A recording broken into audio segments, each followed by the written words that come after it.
嗨，这里是 Dimin Studio， 今天要来开一支我自己也是非常期待的，来自德国口琴大厂 Hohner 的演奏级别12孔八音阶 Hohner S48。好，那我们把盒装打开哈，它外面有一层这个塑胶膜。好，外侧的它是用这个纸盒包装后，那全新未拆，我就跟大家一起来开箱。好，我们把盒子打开。好，盒子打开之后，里面它用的是这个黑色的琴盒，然后拉链设计哈。我个人非常喜欢拉链设计的琴盒，因为它可以比较完整的保护到这一把口琴。好，那我们就把这个琴盒打开。哇，好，里面有一块这个试琴布跟一张说明书。好，那我们放旁边来给大家看一下口琴放在盒子里面的感觉。哇，非常的精致非常的细致。好，那我们就实际把口琴拿出来给大家看一下外观。好，哇，这是我第一次碰到一把全新的 S 好，那大概给大家看一下外观盖板的部分，它上面有刻这个 S48 的字样然后在琴身的底部印有这个德国口琴大厂 Hohner 的字样，然后下半部就简单的也是一样印了这个 Hohner 的字样。好，感受一下，这个弹簧蛮顺的就是声音小之外蛮顺的。给大家听一下声音。好，这个是原装，就是我刚拿出来的时候的样子好，然后这个琴它的靠近按键端有一个这个螺丝，好，那这个是 Hohner 设计出来为了让你去调整这个弹簧的松紧度的那目前为止，我现在按，我觉得这个弹簧的速度有一点点偏慢对我来说有点太软了很顺没错但是它有点偏软那我们就试着来调一下这个盒子里面有送一支高级的螺丝起子来我们来调一下你往顺时针转应该会变得比较硬一点没错往顺时针转它可以把这个弹簧调得比较硬一点好，有感变硬我觉得这个装置还不错蛮好的可以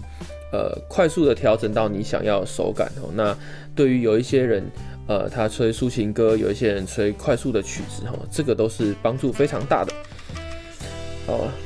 感受一下现在这里面应该是已经装上了铜块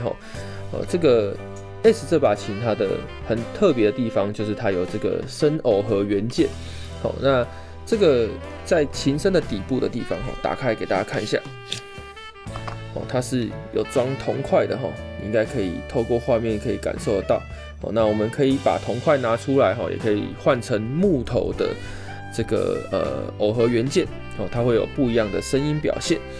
好，那在原厂你拿到口琴的时候，它就是把铜块装在这里面的哇，这个琴握起来感觉就是不一样这个手感也特别的顺手就是它的盖板设计不会太刮手然后它又有稍微内凹的设计，所以你的手握持在八音阶上面的时候，你会觉得它是很贴合你的手型的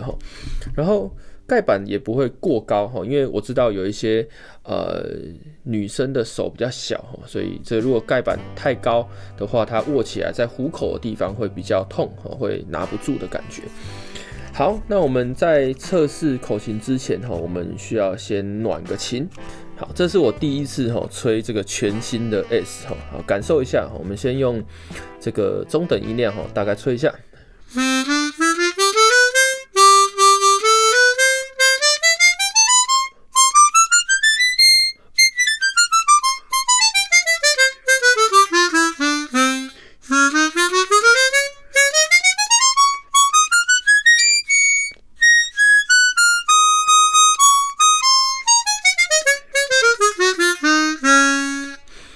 这个声音比我想象中的更扎实一点因为以往我们在吹这种塑胶琴声的口琴会觉得声音会有点空空的偏软，然后又空空的感觉那我相信应该是它在这个琴声内部装置了这个铜块让这个整个声音的扎实度变得更好所以听起来是蛮有力的会有一种介于金属琴跟塑胶琴之间的这种感觉好，来试一下小音量。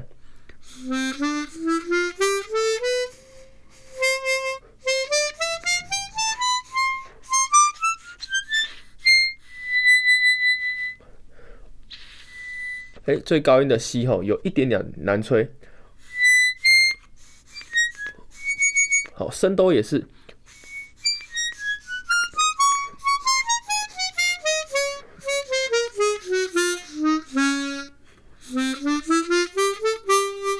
好，这个低音的收簧片有点水平偏移好，来试一下大音量。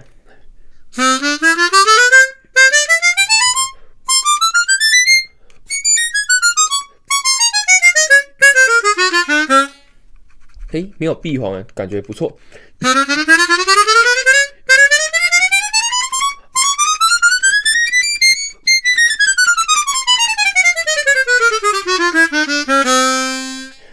这个比我想象中的好蛮多的蛮意外的因为我一直觉得工厂琴出来的表现不会很好但是这个品质我觉得 OK 然后刚刚发现它这个按键是交错式的按键那我自己也有在吹一些我自己做的这个 Laylaps 就是12孔的半音阶口琴那它是直列式的按键所以按起来就没有像交错式的这么让我习惯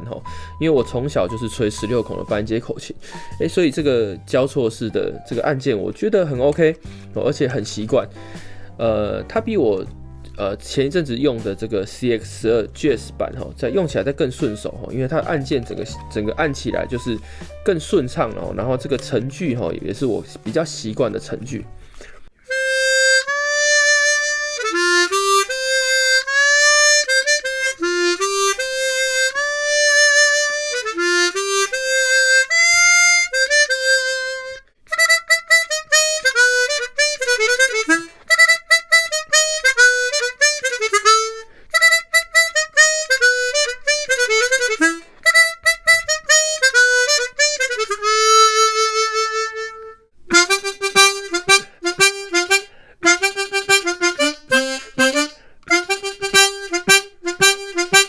这把琴的声音呢，它有一点，音色听起来有一点散散的感觉它除了带有力度之外它又有保有这种沙沙的音色，我觉得好像是我会喜欢的音色类型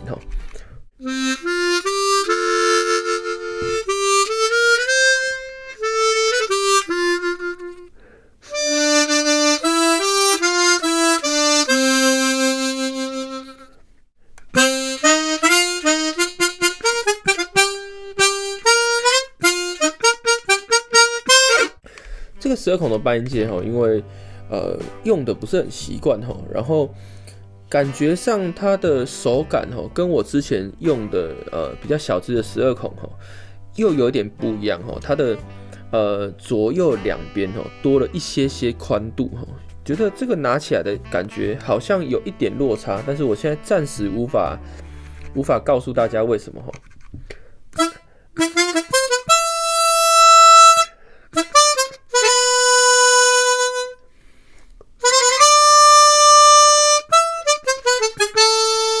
初体验我觉得这把琴真的是蛮好吹的大概是我最近开箱过这么多口琴里面算是真的很好吹的然后它的吹嘴跟盖板的这个结合度非常好就是你在吹一些这个嘴型转换的时候，你可以非常轻易的去转换这个嘴型，然后你在吹一些8度和声的时候，我觉得也不是很困难就是你轻松的就可以抓住这个8度的嘴型哦。但对我来说，我好像比较习惯在厚一点的琴身哦，厚一点的盖板哦，所以我刚刚还在习惯哦，就是我到底要咬多深哦，去吹这个8度的嘴型哦。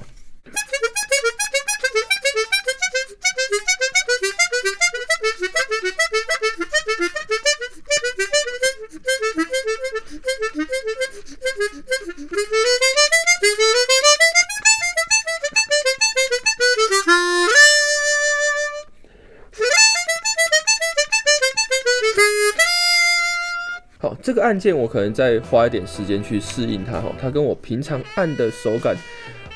有一点点不一样哈，但是我觉得这个已经是在众多测试的工厂琴里面算是很好的，而且很顺哦，就跟刚刚大家看到的，我是全新的盒子拆开来，然后直接吹奏哦，这个按键真的是不错哦，不过我需要习惯一下这个手感，蛮有趣的哈。好，我们初体验先到这里哈。那接下来我会把这把琴一样带去我的实体教学跟一些线上课，然后我也会拆开来去微调一下一些间距的问题，因为我觉得它有一些间距一点点不平均，就是有时候觉得气息好像已经送出去，他觉得簧片该震动，但它没有震动，然后我也会花一点时间去测试一些大音量的段落，感受一下这把琴给我的回馈。不过开箱初体验，我觉得这把琴会让我再次就是喜欢吹这个12孔的琴，我觉得它的演奏性能确实是不错。好，那剩下的就等体验一阵子再来跟大家心得分享。接下来我们就来拆解一下这一把 S， 来分享一下内部的构造给大家看。好，那我们从盖板开始。这把琴的设计，它的盖板是直接锁在这个琴身上的。那在大多数的口琴其实都是对锁式的，所以这种琴你可以只拆单边。假设你是上簧板出现了问题，你就可以只拆这个地方。但是如果你今天需要维修到内部，也就是吹气的簧片，那这样你还是需要把这个下层的盖板把它拆掉，因为里面的簧板它是对锁式的，所以我个人其实没有很喜欢这样的构造，因为对我来说，我觉得维修很多几率需要把整把口琴都拆，所以如果你只给我拆单边，就是我要拆2次。好，那我们再继续往下拆这把琴的这个琴身我们在看的时候，你可以发现它的簧板它在靠近吹嘴端的地方是比较窄的，在底端的地方是比较宽的，比较类似这种英文字母 A 的这种设计。那有一些人会说这样的设计会吹起来比较好吹，但我目前暂时没有感受到它有比较好吹，就是普通，就是没有特别的突出。好，那我们继续往下拆。这个因为这个 A 字形的设计，所以它前端的螺丝是会比较短的，那后端会比较长，所以大家在安装的时候要注意。那我们继续哦。簧板部分就跟 Hohner 一贯的经典簧板是一样的。好，那快速给大家看一下。好，那再来是比较特别是琴身的部分好，大家可以注意到，在高音的地方它不像是一般的这种塑胶琴身会预留这个高音的空隙那像这个它就是全频的风道那理论上这个全频风道在吹奏上会比有空隙的这种塑胶琴身吹起来会再更顺一点。那我的体验也是这样但是理想上我还是比较喜欢在高音区做斜风道因为这样会再更好吹一些。好，那特别的是在右侧就是靠近弹簧的这个地方它是有做这个可调式的按键，所以你可以用螺丝起子在这里转动这个螺丝，那可以调整这个弹簧的手感，你可以喜欢比较偏硬一点，或者是比较松软一点。那这个是Hohner 的一个非常重要的原创，所以这个功能我也觉得非常非常方便。那像如果你手上有新版的这个 Super 64或 Super 64X，那它也是这样的设计。好，那在底端的地方你可以把盖子拿开来，你可以更换，像我现在装的是这个木头的这个 plugin， 好，那你可以放它原厂附给你的铜块，那或者是你想要一个比较中空的声音，你可以把这些东西就把它全部拆掉，这样也没什么问题。好，那吹嘴的部分一样来拆给大家看哦。好，吹嘴的部分它采用的是这种3件式的设计，3件式的设计。那在接触这个塑胶琴身的这一面我们会需要先放上一个垫片，然后再装上吹嘴。那基本上你有放上这个金属的垫片它在按键的这个滑顺度上都会比原本你直接拿按键去接触塑胶琴身来得更顺畅一些。那我的体验也是如此，尤其是在我使用了1个礼拜、2个礼拜之后，我发现这个按键顺畅度整个会瞬间提升，我觉得这是一个非常好的。那配合这个 Honor 设计的可调式的这个按键手感，我觉得整体的按键体验是很好，非常棒的。好，那我们就反向把它一个一个装回去。刚刚我们有提到说，这个 A 字形的设计它的前端螺丝跟后端螺丝的长短是不太一样的，所以你在安装的时候一样要注意这点，不然会有装上去，但是会卡到这个盖板的问题。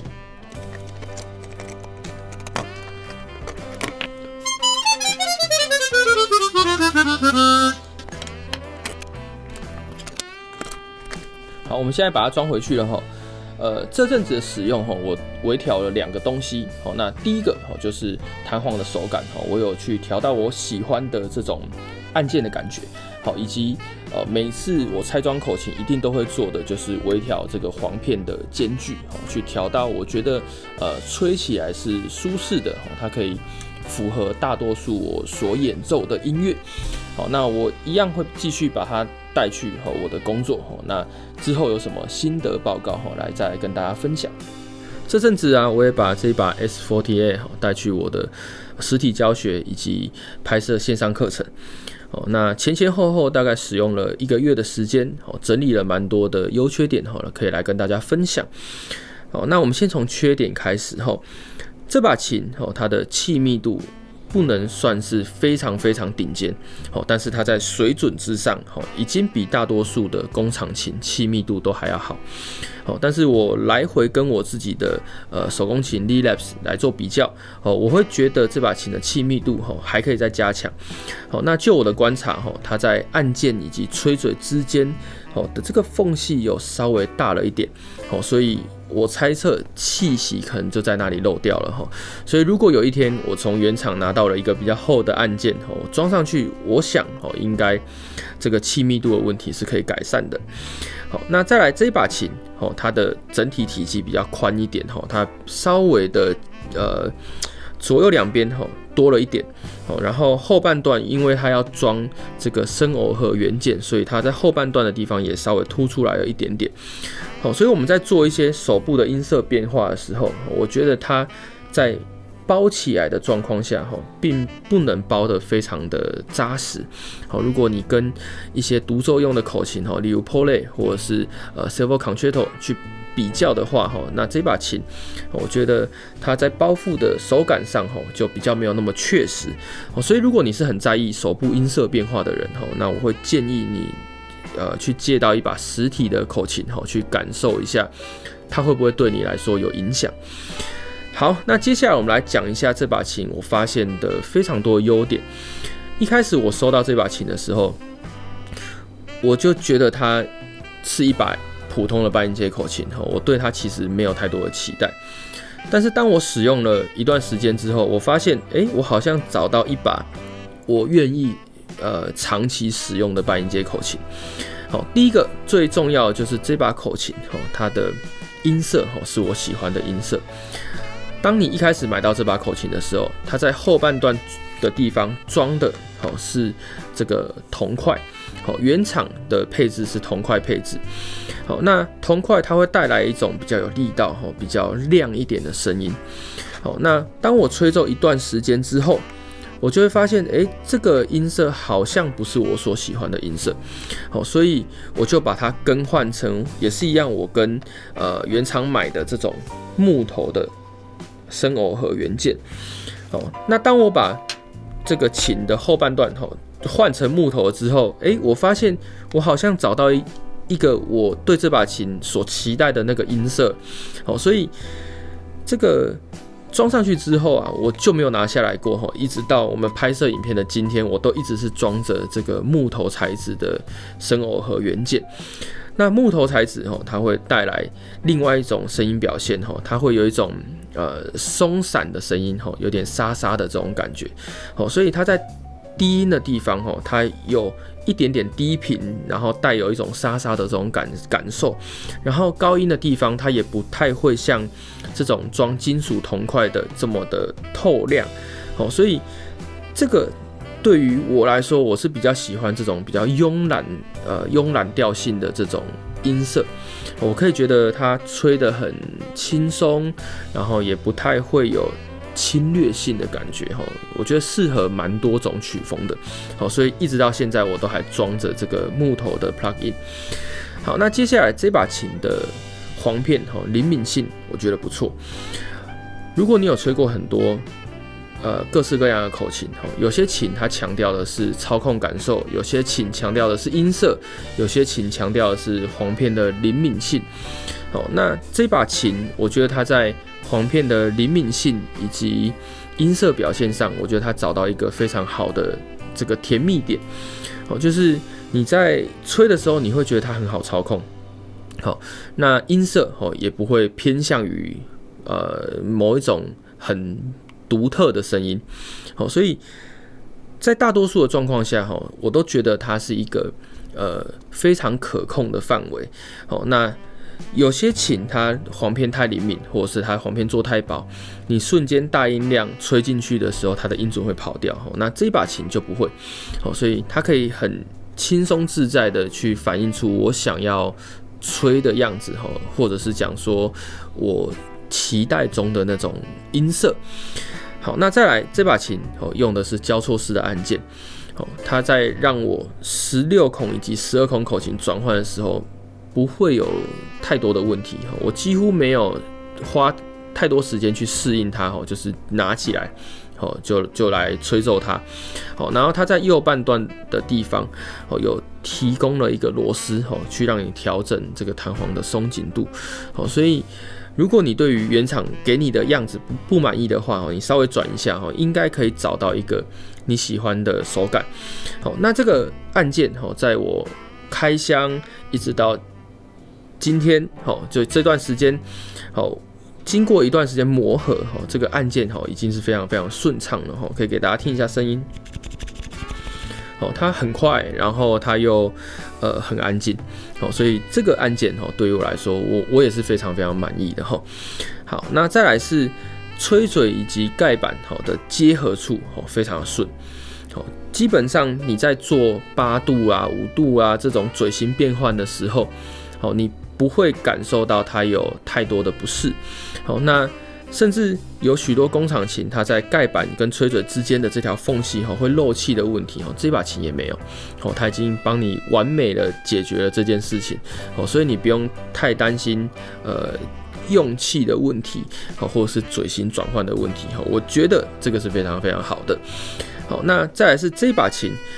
因为它的声音特性的关系，它在吹奏和声的时候，我个人觉得非常好听，就是